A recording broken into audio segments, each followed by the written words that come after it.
My name is Maya Rodriguez, and I need to tell you about something that happened to me last month in Portland. I'm 24, and I work the closing shift at Gramercy Books, a small independent bookstore in downtown that stays open until 11 on weeknights. The pay isn't great, but I love the quiet hours when I can read between customers and organize the stacks exactly how I like them. I've always been proud of my independence. My walk home takes me through the Pearl District, a route I mapped out carefully during my first week on the job 6 months ago. 12 blocks of well-lit streets, past the 24-hour diner on Morrison, under the highway overpass, then up the hill to my studio apartment on Northwest 23rd. I timed it. 18 minutes at a normal pace, 15 if I hurried. I grew up in Phoenix, where my mother drilled certain rules into my head from an early age. Always carry your keys ready in your hand. Stay aware of your surroundings. Trust your instincts. Never walk alone after dark if you can help it. But Portland felt different from Phoenix. Safer, more community-minded. The kinds of dangers my mother warned me about seemed like relics from another era. The night everything changed was a rainy Tuesday in October. The weather had kept customers away all evening, leaving me alone with my thoughts and a growing sense of unease I couldn't quite explain. As I pulled on my rain jacket and stepped into the night, I told myself it was just the storm making me jumpy. The first few blocks passed without incident. I walked quickly, hood up, hands buried deep in my pockets. The usual landmarks reassured me. The brightly lit coffee shop where the night shift baristas waved through steamed windows. The vintage clothing store with its neon sign still buzzing. The old theater marquee advertising next week's indie film festival.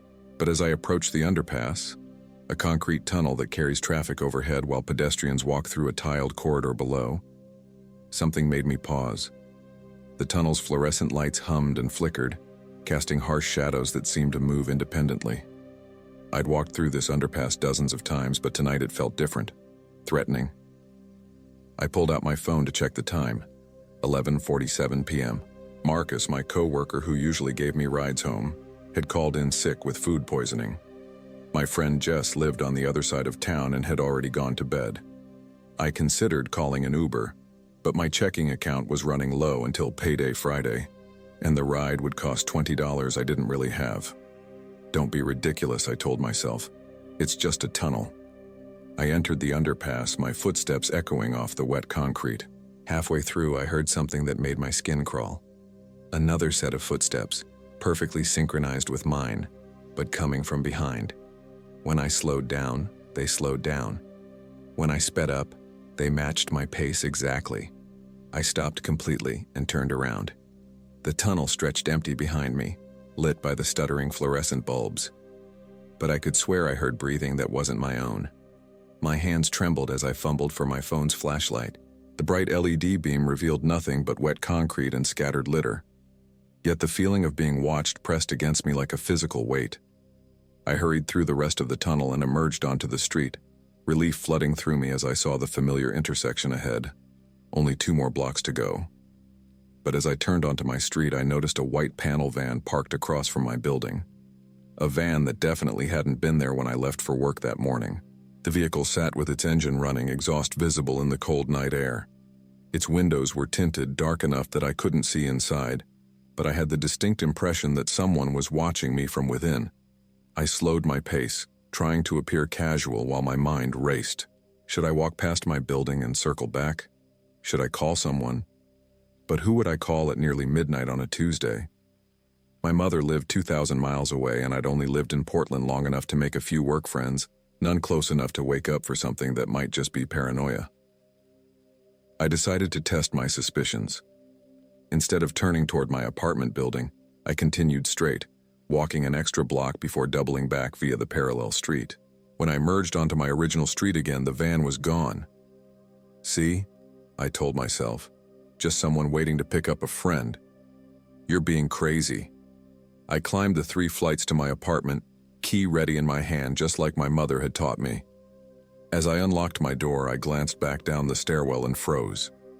There was someone standing at the bottom of the stairs, barely visible in the dim light from the street. A tall figure in dark clothing, face obscured by shadow, looking up at me. I slammed my door shut and threw the deadbolt, my heart hammering against my ribs. I pressed my eye to the peephole, but the figure was gone. Had I imagined it? The stress of walking alone at night, the flickering lights in the underpass, the mysterious van. Maybe my mind was playing tricks on me. I tried to calm down with my usual nighttime routine: chamomile tea, a hot shower, an episode of my favorite sitcom. But every small sound made me jump. The building was old, full of settling noises and creaking pipes. But tonight every creak sounded like footsteps in the hallway. I was finally drifting off to sleep around 1:30 a.m. when my phone buzzed with a text from an unknown number. "Saw you walking tonight. You should be more careful. A pretty girl like you shouldn't be out so late alone." I sat bolt upright, suddenly wide awake. I stared at the message, reading it over and over. It could be a wrong number. Portland was full of drunk college students who sent stupid texts to random people. But something about the tone made my skin crawl. I screenshot the message and started to type a response, then stopped. Responding would confirm that this was my number, that the message had reached its intended target. Instead, I blocked the number and tried to convince myself it was just some creep with the wrong digits. But sleep wouldn't come. I found myself checking the locks on my door repeatedly, peering through the peephole, standing at my window to scan the street below. The white van was back, parked in the same spot as before. By Thursday night, I had received 3 more texts from different numbers. Each message was slightly different but carried the same underlying threat. "You walk the same route every night. So predictable. Love your blue rain jacket. Makes you easy to spot. Do you know how vulnerable you look with those headphones in?" The last message made my blood run cold. I hadn't worn headphones during my walk home in over a week, not since the night in the underpass.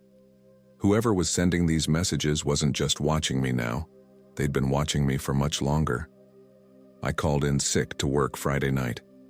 I couldn't bring myself to make that walk again, not when I knew someone was tracking my movements, studying my habits. I spent the evening in my apartment with all the lights off, peering through my blinds at the street below. The white van sat there for hours, engine running, like a predator waiting for prey to emerge from its den. Around 10 p.m., I saw something that made my stomach drop. A man got out of the van, tall, wearing a dark hoodie, face obscured by the shadow of his hood. He walked to the entrance of my building and pressed several buzzers. I heard the intercom crackling through my thin walls as residents answered, confused and annoyed at the late hour. "Hi, sorry to bother you," I heard him say to each person, his voice carrying up through the building's old heating ducts. "I'm looking for Maya Rodriguez in 3B. I'm an old friend from Phoenix and I wanted to surprise her." My hand shook as I realized he knew my name, my apartment number, even where I was from. How long had he been watching me? How much did he know? I grabbed my phone to call 911, but then I heard Mrs. Chen from 2A say, "Oh, Maya, yes, she's upstairs. But it's so late. Are you sure she's expecting you?" "She's not answering her phone," the man replied smoothly. "I think she might be asleep. Could you buzz me up? I promise I'm harmless." I heard the terrible sound of the door buzzer, followed by the heavy entrance door opening.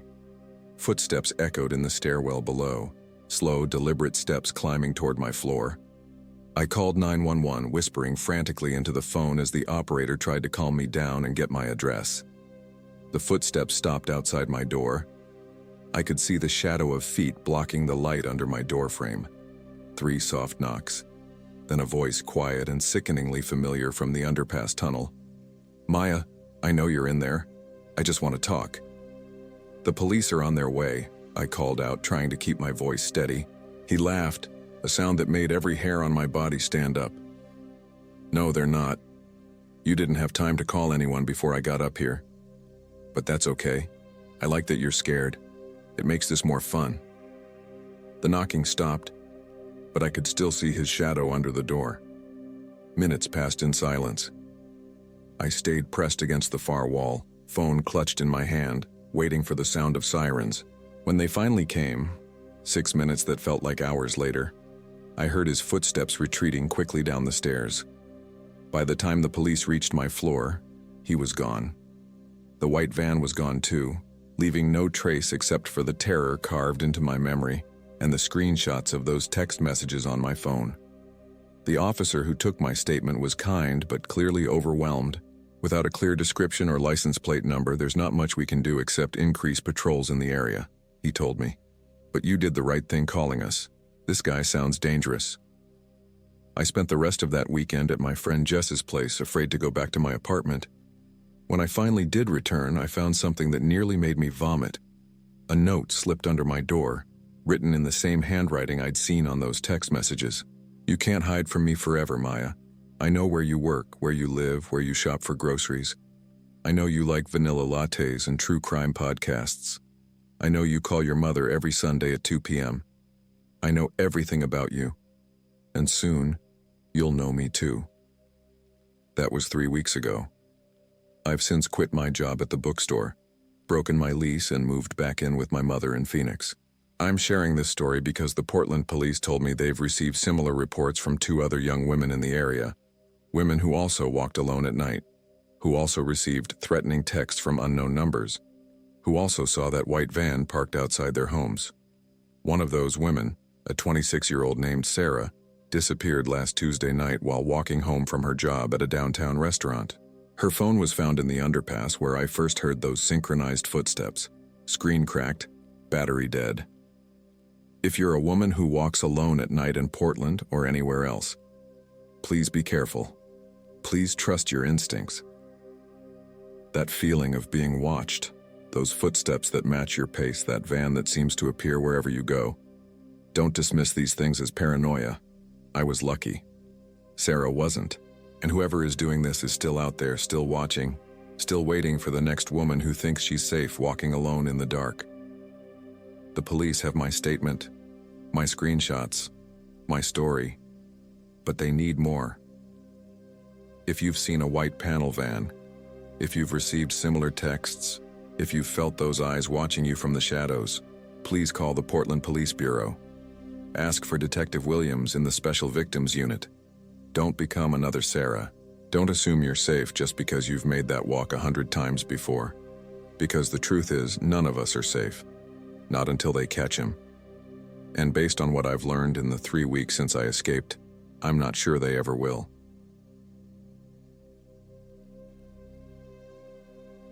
My name is Jessica Chen and I'm 25 years old. I work as a nurse at Seattle Children's Hospital, pulling 12-hour shifts that often end well past midnight. What I'm about to tell you happened 6 months ago, but I still wake up in cold sweats thinking about it. I'd been working at the hospital for about 8 months when this incident occurred. The pay was decent, and I loved working with kids, even though the long hours were brutal. My shift that night had been particularly rough. We'd had 3 emergency admissions, and I didn't clock out until 1:45 a.m. I lived in a small apartment in Capitol Hill, about a 20-minute drive from the hospital. Usually I took the bus during normal hours, but the late-night service was spotty at best. Most nights I'd spring for an Uber or catch a ride with one of my coworkers. But that particular Thursday night, everyone else had already left and my bank account was looking pretty thin after paying rent and student loans. I decided to walk. I know it sounds crazy now, but at the time it seemed reasonable. Seattle felt safe to me. I'd grown up in a small town in Idaho where everyone knew everyone, and the city's reputation for being progressive and community-minded made me feel secure. Plus, I had pepper spray on my keychain and my phone fully charged. The route from the hospital to my apartment took me through several different neighborhoods. The first part was fine. Well-lit medical district with security cameras and the occasional patrol car. But as I got closer to home, the streets became quieter, more residential, with longer stretches between streetlights. I was about halfway home walking down Pine Street when I heard a car slow down behind me. I didn't think much of it at first. Could be someone looking for an address or dealing with a phone call. But when the engine kept pace with my walking speed for over a block, I started paying attention. I turned slightly and saw a silver Honda Civic with tinted windows crawling along the curb about 30 feet behind me. The driver's window was down, but I couldn't make out the person inside in the darkness. My mother had always told me to trust my instincts, so I decided to test whether this was innocent or something more sinister. I stopped at a crosswalk and pretended to check my phone. The car stopped too. When I crossed the street, it followed. When I turned down a side street, it turned as well. My heart started racing. I pulled out my phone to call someone, anyone, but realized I didn't know who to call. My parents were 3 hours ahead in Idaho, probably asleep. My roommate Katie was visiting her boyfriend in Vancouver for the week. I had work friends, but no one I felt comfortable waking up at 2 a.m. for what might just be paranoia.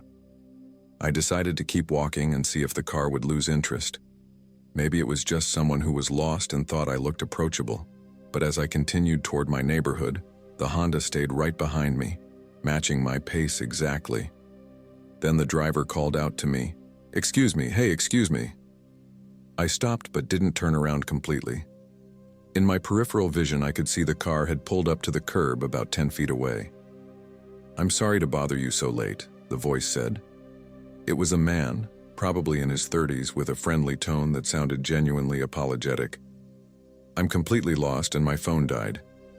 Do you know how to get to Capitol Hill from here?" I turned to look at him then. He was exactly what you'd picture as harmless. Average height, glasses, wearing a cardigan over a collared shirt.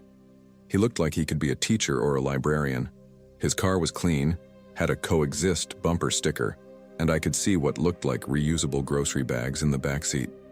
"You're actually headed in the right direction," I told him, keeping my distance from the car. "Just keep going straight on Pine for about 6 more blocks, then turn left on Broadway." "Oh, thank God," he said, sounding relieved. "I've been driving around for 20 minutes. I'm terrible with directions." He paused, then added, "Hey, I know this is weird, but since we're going the same way, would you like a ride? It's pretty late for you to be walking alone." Something about the offer made my stomach clench, even though it seemed perfectly reasonable. Here was someone offering help, someone who looked safe and normal, but the fact that he'd been following me for several blocks before realizing he was lost felt too convenient. "Thanks, but I'm fine walking," I said, trying to keep my voice light and friendly. "Are you sure? It's no trouble at all. And honestly, I'd feel terrible leaving you out here by yourself. There have been some incidents in this area lately." The way he said incidents made my skin crawl.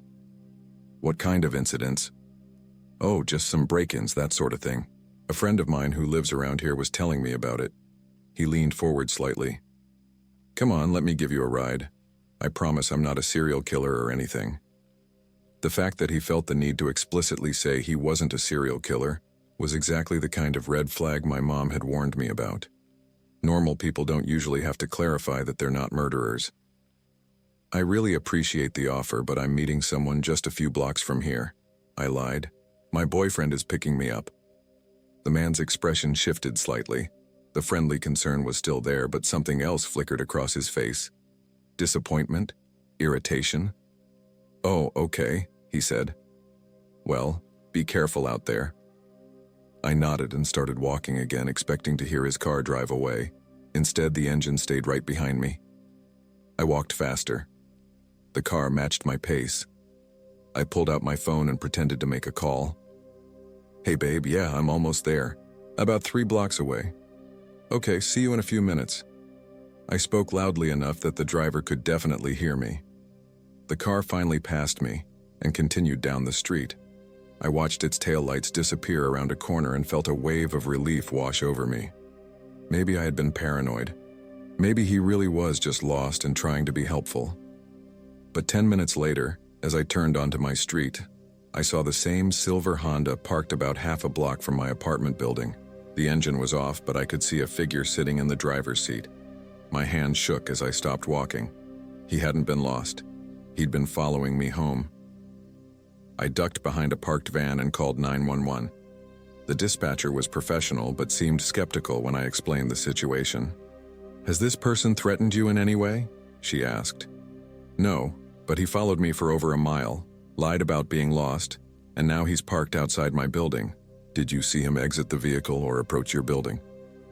"No, but, ma'am, we can send a patrol car to check the area, but without any direct threats or illegal activity, there's not much we can do. Someone sitting in a parked car isn't a crime." I understood her position, but it didn't make me feel any safer.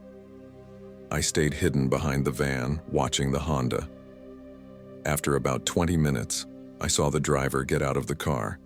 It was the same man from before, but he looked different now. The friendly, harmless expression was gone, replaced by something cold and calculating. He walked slowly toward my apartment building, scanning the windows as if trying to figure out which unit might be mine. I called 911 again. This time, I told them someone was attempting to break into my building. That got their attention. The patrol car arrived just as the man was walking back toward his Honda. I watched from my hiding spot as the officers approached him. I couldn't hear the conversation, but it lasted about 10 minutes. Eventually, the man got back in his car and drove away. One of the officers walked over to where I was hidden. "Ma'am, are you Jessica Chen? We got a call from this number." I emerged from behind the van feeling embarrassed but still terrified. The officer was young, probably not much older than me, and seemed genuinely concerned. "Can you tell me what happened?" he asked. I explained the entire sequence of events, from the car following me to the man getting out and approaching my building. The officer took notes and asked for a description of both the man and his vehicle. "Did he say anything threatening to you?" "Not directly, but he lied about being lost. And the way he followed me home." I shuddered. "You did the right thing calling us," the officer said. "We've actually had a few reports similar to this one over the past month. Same general description, same type of approach. A man offering rides to women walking alone at night." My blood turned to ice. "What happened to the other women?" "Most of them were smart like you and didn't get in the car, but..." He hesitated. "We did have one incident where a woman accepted the ride. She was found 12 hours later in Discovery Park. She's alive, but she was assaulted." I felt like I was going to throw up. "So he's done this before?" "We believe so. The victim's description matches what you've told me tonight. We've been trying to track down this guy for weeks." The officer walked me to my building and waited while I went inside. He gave me his card and told me to call immediately if I saw the Honda again or if anything else strange happened. I spent the rest of the night sitting by my window, watching the street. Every car that passed made my heart race. Every sound in the hallway made me jump. I didn't sleep at all. Over the next few days, I became obsessed with checking local news and police reports. I found 3 other stories about women who'd been approached by a man matching the same description. All of them had been walking alone at night. All of them had been offered rides by someone claiming to be lost or just trying to help. 2 had declined and reported feeling followed afterward. 1 had accepted the ride and barely escaped when the man drove her to an isolated area instead of her requested destination. She'd managed to jump out of the car at a red light and run to a nearby gas station. I also learned about the woman the officer had mentioned, 23 years old, a grad student at the University of Washington. She'd been walking home from the library when the same man offered her a ride. She was still in therapy, according to the news report, and hadn't been able to provide enough details for police to make an arrest. A week after my encounter, Detective Sarah Martinez from the Seattle PD called me. She wanted to meet in person to go over my statement and see if I could help with a composite sketch. "You're the first person who's been able to give us such a detailed description," she told me when we met at the police station. "The other victims were either too traumatized or didn't get a good look at him." We spent 2 hours working with a sketch artist. The resulting image was eerily accurate. The glasses, the cardigan, the friendly face that had seemed so trustworthy in the moment. "We're going to circulate this to all patrol units and post it online," Detective Martinez said. "But I have to warn you, if this goes public, and if he sees it, he might realize you're the one who provided the description." The thought hadn't occurred to me, and it sent a fresh wave of terror through my body. "What does that mean?" "It means you need to be extra careful. Change your routines if possible. Don't walk alone at night. Consider staying with friends or family for a while." I took her advice seriously. I moved back in with my parents in Idaho for 2 weeks, using vacation time I'd been saving for a real trip. When I returned to Seattle, I found a new apartment in a building with better security and moved in with 2 roommates instead of living alone. I also changed my work schedule to day shifts, even though it meant less pay. The thought of walking alone at night, even with pepper spray and a phone, was more than I could handle. 3 months later, Detective Martinez called with an update. They'd arrested a man who matched the sketch, a 34-year-old named Michael Brennan who worked as a substitute teacher and lived in Ballard. His silver Honda Civic was impounded, and they'd found items belonging to several different women in his trunk. He'd been arrested after approaching another woman using the exact same method. But this time, the woman was an off-duty police officer who immediately recognized the behavior from the alerts that had been circulated. Brennan is currently awaiting trial on multiple charges, including attempted kidnapping, assault, and stalking. Detective Martinez told me I might be called to testify, which both terrifies and empowers me. I still think about that night constantly. How close I came to accepting his offer when he seemed so harmless and helpful. How many women might have been hurt if I hadn't trusted my instincts and called for help. The thing that haunts me most is how normal he seemed. He wasn't some obvious creep lurking in shadows. He was the kind of person you'd trust to help you with directions or watch your purse while you tied your shoe. He looked like someone's friendly neighbor or coworker. I share this story because I want other women to know that trusting your gut isn't paranoia, it's survival. If something feels wrong, it probably is wrong, no matter how reasonable or helpful someone appears to be. That friendly offer of help might be genuine, but it might also be a trap. And the difference between the two could be your life. I was lucky that night. The woman in Discovery Park was lucky too in a way, but not everyone will be. So please, if you're walking alone and someone offers you a ride, especially someone who's been following you, trust that voice in your head telling you something's not right. It might save your life.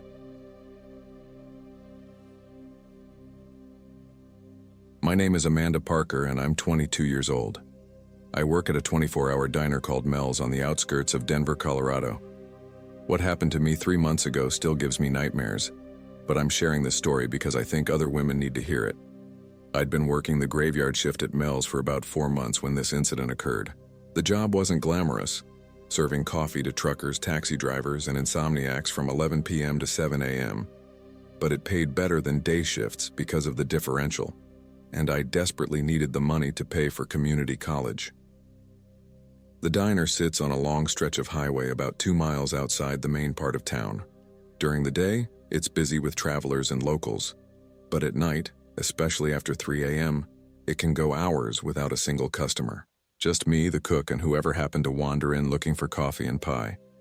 That particular Wednesday night in January had been slower than usual. By 2 a.m., we'd only had 3 customers: a trucker grabbing dinner, an Uber driver getting coffee, and a guy who sat in the corner booth for 2 hours nursing a single cup of coffee while typing on his laptop. The laptop guy had made me uncomfortable from the moment he walked in. He was probably in his mid-30s, average height, wearing a baseball cap pulled low over his eyes. He ordered his coffee and asked specifically to sit in the corner booth, the one that gave him a clear view of the entire restaurant, including behind the counter where I worked. Every time I looked up, he was watching me. Not in an obvious, creepy way, but with these quick glances that he thought I wouldn't notice. When I walked past his table to refill the coffee pot or clear other tables, I could feel his eyes following my movements. Around 3:30 a.m., he finally left, paying with exact change and barely making eye contact when I thanked him. I was relieved to see him go, but something about the way he'd studied the layout of the restaurant, the timing of our routines, and especially the way he'd paid attention to when customers came and went, made me uneasy. My shift ended at 7 a.m., but the morning waitress, Gloria, called in sick with the flu. My manager, Pete, asked if I could stay until the lunch shift arrived at 11 a.m. I agreed. The extra money would help with my tuition payment that was due next week. By the time I finally clocked out at 11:15 a.m., I was exhausted. I'd been on my feet for over 12 hours, and all I wanted was to get home, take a hot shower, and sleep until my next shift. I walked out to the employee parking lot behind the diner, fishing my keys out of my purse. That's when I noticed my car had a flat tire. The front passenger tire was completely deflated, sitting on the rim. I walked around the car and saw that someone had slashed it. There was a clean cut in the sidewall that definitely wasn't from road debris. I stood there staring at it, trying to process what I was seeing. Who would slash a tire in the employee parking lot of a diner? We didn't have security cameras back there, and the lot was hidden from the main road by a line of trees. I called Pete to tell him what happened, and he came out to look. "That's weird," he said, scratching his head. We've never had any vandalism issues before. You piss anyone off lately? I hadn't. I kept to myself, went to work, went to school, went home. I didn't have any ex-boyfriends or drama in my life that would result in someone targeting my car. Pete offered to give me a ride home, but he lived in the opposite direction, and I didn't want to impose. I had 8 so I called for a tow truck and settled in to wait. Pete went back inside to handle the lunch rush, leaving me alone in the parking lot. The tow truck driver told me it would be about an hour, which meant I'd be stuck at the diner until at least 12:30. I went back inside and sat at the counter, ordering a coffee and trying to stay awake. That's when I saw the laptop guy again.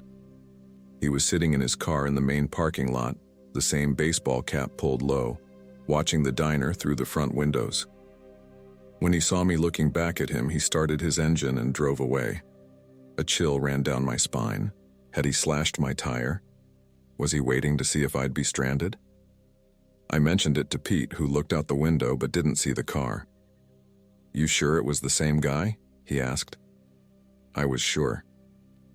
I'd been watching him watch me for 2 hours during my shift. I'd memorized his face, his clothes, his weird intensity. The tow truck finally arrived around 1 p.m. The driver, a middle-aged guy named Frank, loaded my car onto his flatbed and offered to give me a ride to the tire shop. I gratefully accepted. As we pulled out of the diner parking lot, I saw the same car from earlier, a dark blue sedan, parked at a gas station across the street. The laptop guy was standing next to it, pretending to pump gas, but his eyes were fixed on the tow truck. "Hey," I said to Frank, "do me a favor and don't go straight to the tire shop. Take a few random turns first." Frank looked at me in his rearview mirror. "Everything okay, sweetheart?" I explained about the guy who'd been watching me, the slashed tire, and seeing him parked outside the diner. Frank's expression grew serious. "You think he's following us?" I turned to look out the back window. The blue sedan was about 3 cars behind us, maintaining the same distance. "Yeah, I think he is." Frank took the next right turn, then an immediate left, then another right. The sedan followed every turn. "Okay, that's not a coincidence," Frank said. "We're going to the police station." "But your car can wait. This guy slashed your tire to strand you, and now he's following the tow truck. That's stalking behavior." Frank called the police on his hands-free system and explained the situation while driving toward the nearest station. The dispatcher told us to come straight there and that officers would be waiting. As we pulled into the police station parking lot, the blue sedan drove past without stopping, but slowly enough that I got a clear look at the license plate. I memorized it and gave it to the officers when they came out to meet us. Detective Rodriguez took my statement inside the station. I told her about the laptop guy watching me during my shift, the slashed tire, and how he'd followed the tow truck. She seemed to take it seriously, especially when I mentioned that he'd seemed to be studying the restaurant's layout and routines. "Has anyone at the diner mentioned any problems with customers before?" she asked. "Not that I know of, but I've only been working there a few months." "We'll check with your manager and the other staff. This kind of behavior, the surveillance, the sabotage to strand you, the following, these are classic predator tactics." The word predator made my stomach turn. "You think he was planning to?" "I think he was planning something and it wasn't good. The fact that he slashed your tire suggests he wanted you to be alone and vulnerable. If the tow truck hadn't shown up, if you'd had to find another way home, who knows what might have happened." Detective Rodriguez ran the license plate while I waited. The car was registered to someone named David Kellner, age 34, with an address about 20 miles away. When she ran his name through the system, she found something that made her face go pale. "Amanda, I need you to look at some photos," she said, opening a file on her computer. The photos showed the same man I'd seen at the diner, but they were mugshots. David Kellner had been arrested twice in the past 5 years, once for stalking and once for attempted assault. Both victims had been young women who worked night shifts at restaurants or gas stations. "The pattern is almost identical," Detective Rodriguez explained. "He watches them at work, learns their routines, then creates a situation where they're stranded or vulnerable. In the previous cases, he offered them rides home." "What happened to those women?" The first one got away when she jumped out of his car at a red light. The second one fought him off with pepper spray when he tried to force her into his car in a parking lot. Both cases were pled down to lesser charges because of insufficient evidence. I felt sick. If the tow truck hadn't come, if I'd been stuck at the diner longer, would he have approached me with an offer to help? Would I have been desperate enough to accept? Detective Rodriguez put out a BOLO alert for Kellner's vehicle and assigned extra patrols around the diner and my apartment building. She also gave me her direct number and told me to call immediately if I saw him again. Over the next 2 weeks, I was paranoid about everything. Every customer at the diner got extra scrutiny. Every car in the parking lot was suspicious. I started carrying pepper spray and kept Detective Rodriguez's number on speed dial. Then, exactly 2 weeks after the tire incident, Kellner struck again. But this time, his target wasn't me. It was Sarah, the morning shift waitress who'd replaced Gloria after she quit. Sarah was 19, new to the city, and didn't have a car. She usually took the bus home after her shift ended at 3 p.m. That day, her bus broke down, leaving her stranded at the bus stop outside the diner. A helpful stranger in a blue sedan offered her a ride home. Sarah was smart enough to get the license plate number before getting in the car, and she texted it to her roommate just in case. When she didn't come home that night, her roommate called the police with the plate number. It was Kellner. They found Sarah 12 hours later in a storage unit Kellner had rented across town. She was alive but badly injured. Kellner had assaulted her and was apparently planning to keep her there longer, but a neighbor had heard screaming and called the police. Kellner was arrested and charged with kidnapping, assault, and a dozen other felonies. The prosecutor told me they found detailed notes in his car about the diner's staff schedules, photos of employees leaving work, and a list of license plate numbers from the employee parking lot. He'd been planning this for months, watching all of us, waiting for the right opportunity. During the trial, I learned the full extent of his surveillance. He'd been coming to the diner irregularly for over 6 months, always during night shifts, always sitting where he could observe the staff. He had notebooks full of information about when we worked, what cars we drove, where we lived, and what our routines were. The slashed tire had been Plan A. When that didn't work because of the tow truck, he'd moved on to Sarah, who seemed like an easier target. Kellner was convicted on all charges and sentenced to 15 years in prison. Sarah survived, but she moved back home to live with her family and is still in therapy. I quit working at Mel's the day after Sarah was found. I couldn't handle the thought of working there anymore, knowing that someone had been watching us, studying us, planning to hurt us. I share this story because I want other women who work night shifts to be aware of this kind of predator behavior. They don't always look like obvious creeps. They can seem like normal customers who just happen to linger a little too long, pay a little too much attention, ask a few too many questions. If someone at your workplace makes you uncomfortable, trust that feeling.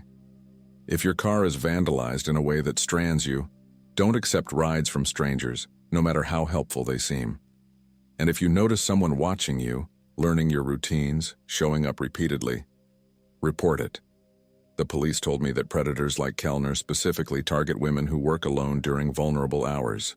We're seen as easy targets because we're isolated, often walking to our cars alone and frequently in need of help when our shifts end in the early morning hours. But we don't have to be easy targets. We can be aware, prepared, and willing to trust our instincts when something doesn't feel right. Sarah and I were lucky. Other women might not be. So please, if you're reading this and you work nights or you know someone who does, be careful, be aware, and remember that sometimes the most dangerous people are the ones who seem the most helpful.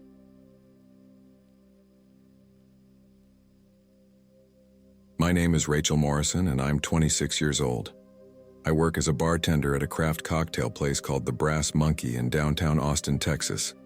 What I'm about to tell you happened 8 months ago, but I still check my locks 3 times every night before bed. I'd been working at the Brass Monkey for about a year when this started. The bar was trendy, always packed on weekends, and I was making decent money in tips. My shifts usually ran from 6 p.m. to 2 a.m., sometimes later if we had a private event, or if the crowd was particularly heavy. I lived in a small duplex about 15 minutes from downtown, in an older neighborhood called Hyde Park. It was the kind of area where young professionals were slowly moving in alongside longtime residents. A mix of renovated bungalows and apartments that hadn't been updated since the 1980s. My place was affordable, had character, and felt safe during the day. The walk from the nearest bus stop to my front door was only about 4 blocks, but those blocks felt very different at 2:30 a.m. than they did during daylight hours. Streetlights were sparse, and several of the houses sat far back from the road behind overgrown yards and tall fences. I'd made the walk dozens of times without incident, but I always stayed alert and kept my keys ready. It was a Thursday night in March when I first noticed him. I'd just gotten off the number 7 bus at the corner of Avenue B and 43rd Street and was walking home after a particularly busy shift. Spring break was in full swing, so we'd been slammed with tourists and college kids until well past our normal closing time. As I turned onto my street, I saw a man in his front yard, apparently working on his car. The hood was up, and he had a flashlight, which seemed reasonable enough. But something about the situation felt off. It was almost 3 a.m., an unusual time for car repairs. When he saw me walking by, he looked up and waved. "Hey there, you live around here?" I gave a non-committal nod and kept walking, but he called out again. "I'm Jim, by the way. I just moved into that blue house last month." He gestured toward a small house about 3 doors down from mine. "Been having trouble with this old truck. Damn thing won't start." I stopped, partly out of politeness and partly because he seemed harmless enough. He was probably in his 40s, average height, wearing a UT t-shirt and jeans. Nothing about him screamed dangerous, but my mother had always taught me to be cautious about engaging with strangers, especially at night. "Sorry to hear that," I said, keeping my distance. "Hope you get it figured out." "Yeah, me too. I've got to be at work early tomorrow." He paused, then added, "You work late too, huh? I've seen you walking by a few times around this time." That made me uncomfortable. I hadn't noticed him before, which meant he'd been watching me without me realizing it. "Sometimes," I said vaguely. "Well, good luck with your truck." I started walking again, and he didn't try to continue the conversation. But as I unlocked my front door, I could feel him watching me. When I turned back to look, he was still standing by his truck, flashlight in hand, staring in my direction. Over the next 2 weeks, I saw Jim several more times during my walks home. Always in his yard, always working on something. His truck, his garden, his mailbox. Always ready with a friendly wave and a comment about the late hour or the weather. At first, I thought it was just coincidence. Maybe he was an insomniac, or maybe he worked weird hours too. But gradually I realized that he seemed to know exactly when I'd be walking by. If my shift ended early, he wasn't there. If we stayed open late for a special event, he'd be outside later than usual. One night I tested my suspicions. Instead of taking my usual route home, I got off the bus 1 stop earlier and walked through the neighborhood behind mine, approaching my house from the opposite direction. As I turned the corner onto my street, I saw Jim hurriedly walking from his house toward his truck, as if he'd been watching for me from inside and had rushed out when he spotted me coming. That was when I knew he was deliberately timing his yard work to coincide with my arrival home. I started varying my routine, sometimes taking a taxi if I could afford it, sometimes walking a different route, sometimes staying at my friend Melissa's place downtown. But whenever I did walk home via my usual route, Jim was there. He also started trying to engage me in longer conversations. What was my name? Did I work downtown? Had I lived in the neighborhood long? Was I from Austin originally? Each question seemed innocent enough, but collectively they felt like someone building a profile. I began to dread those 4 blocks between the bus stop and my front door. Even when Jim wasn't visible, I felt like I was being watched. I'd catch glimpses of movement behind windows or shadows that seemed to shift in ways that weren't quite natural. The situation escalated about a month after our first encounter. I was walking home from work on a Friday night, actually Saturday morning since it was nearly 2:45 a.m., when I found Jim standing directly in front of my house. He wasn't in his yard this time. He was on my sidewalk, looking at my front door. "Oh, hey, Rachel," he said when he saw me approaching, as if it was perfectly normal for him to be standing in front of my house at 3 a.m. I'd never told him my name. "What are you doing?" I asked, stopping about 20 feet away from him. "I was just walking by and noticed your porch light was out," he said, pointing up at the fixture above my door. "Thought you should know for safety reasons. A young woman living alone should keep her entryway well lit." My porch light had been working fine when I left for work. I looked up and saw that the bulb had been unscrewed just enough to disconnect it, but not enough to fall out. "I can fix that for you right now if you want," Jim offered, reaching into his pocket. "I've got a multi-tool right here." The offer sounded helpful, but everything about the situation was wrong. He'd been standing in front of my house in the middle of the night. He knew my name without me telling him, and now my light was mysteriously unscrewed and he just happened to have the tools to fix it.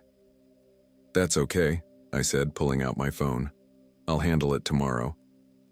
I pretended to be looking at my phone, but I was actually opening the camera app and taking a photo of him standing in front of my house. The flash went off accidentally, lighting up his face for a brief moment. His friendly expression vanished instantly. For just a second, I saw something cold and angry in his eyes before the mask slipped back into place. "Well, if you're sure," he said, backing away slowly. "Just trying to be neighborly." I waited until he'd walked all the way back to his house and gone inside before I approached my front door. I screwed the bulb back in. It worked perfectly, and went inside, immediately locking both the deadbolt and the chain. I couldn't sleep that night. Every small sound made me think someone was trying to get in. Around 5 a.m. I finally drifted off, only to be woken 2 hours later by a knock at my door. I looked through the peephole and saw Jim standing on my porch, holding a plate covered with aluminum foil. "Rachel, I made some extra pancakes and thought you might like some," he called out. "I know you work late, so you probably don't get many home-cooked breakfasts." I didn't answer. I stood frozen behind my door, hoping he'd give up and leave. Instead, he knocked again. "I know you're home. I can see your car in the driveway." When I still didn't respond, his tone changed. "It's not polite to ignore your neighbors, Rachel. I'm just trying to be friendly." He stood there for another 5 minutes, occasionally knocking or calling my name. Finally, I heard his footsteps retreating. When I looked through the peephole again, he was gone, but the plate was sitting on my doormat. I called the police that morning and filed a report. Officer Patricia Gonzalez came to my house and listened to my story with obvious concern. "Has he ever threatened you directly?" she asked. "Not in words, but he unscrewed my porch light and was standing in front of my house at 3 a.m. He knows my name even though I never told him, and now he's showing up at my door uninvited." The light thing is vandalism technically, but it's minor. The rest is concerning behavior, but not necessarily illegal unless he's threatening you or refusing to leave when asked. Officer Gonzalez took photos of the plate Jim had left, which contained pancakes as promised, and advised me to document any further incidents. "Start keeping a log of every interaction," she said. "Dates, times, what he said, what he did. If this escalates, we'll need that documentation." I started the log that day. Over the next 3 weeks, I recorded 12 separate incidents. Jim appearing in his yard every time I walked home from work, always with an excuse to talk to me. Finding my garbage cans moved from the side of my house to the front curb on days when there was no garbage pickup scheduled. Discovering that someone had been in my backyard. The gate was unlatched, and there were footprints in the dirt near my bedroom window. More uninvited visits to my front door, always with some excuse. Offering to help with yard work, bringing food, asking to borrow tools I'd never mentioned owning. Finding notes left on my car windshield. Friendly messages about how I should lock my car doors or how I'd left a window open in my house. The window incident was what finally pushed me to take more serious action. I came home from work one night to find a note on my windshield that said, "You left your bedroom window cracked open. Not safe for a woman living alone. Your concerned neighbor, Jim." I ran inside to check and he was right. My bedroom window was open about 2 inches, something I was certain I hadn't done. The screen was also slightly askew, as if someone had pushed on it from the outside. I called Officer Gonzalez immediately. This time she came with a partner and they took the situation much more seriously. "This looks like attempted breaking and entering," Officer Gonzalez said after examining the window. "And these notes constitute harassment. We're going to have a conversation with your neighbor." I watched from my living room window as the two officers knocked on Jim's door. I couldn't hear the conversation, but I could see his body language change from friendly and welcoming to defensive and agitated. The conversation lasted about 20 minutes. When they came back to brief me, Officer Gonzalez looked grim. He claims he's just trying to be a good neighbor, looking out for your safety. But his story about the window doesn't add up. He says he noticed it was open when he was walking his dog, but we couldn't find any evidence that he owns a dog. What happens now? We've issued him a formal warning about harassment and trespassing. If there are any more incidents, call us immediately. We've also requested extra patrols in this neighborhood. For about a week, things were quiet. I started to think maybe the police visit had scared Jim off. But then the incidents resumed, and they were different, more subtle, harder to prove. I'd come home to find my porch furniture rearranged slightly, or my welcome mat moved a few inches. Small things that could be explained away as wind or animals, but that I knew were deliberate. My mail started arriving late or not at all on certain days. When I mentioned it to my postal carrier, she said Jim had approached her claiming to be my boyfriend and offering to take my mail when I wasn't home. The breaking point came 6 weeks after my first police report. I was working a double shift and didn't get home until 4 a.m.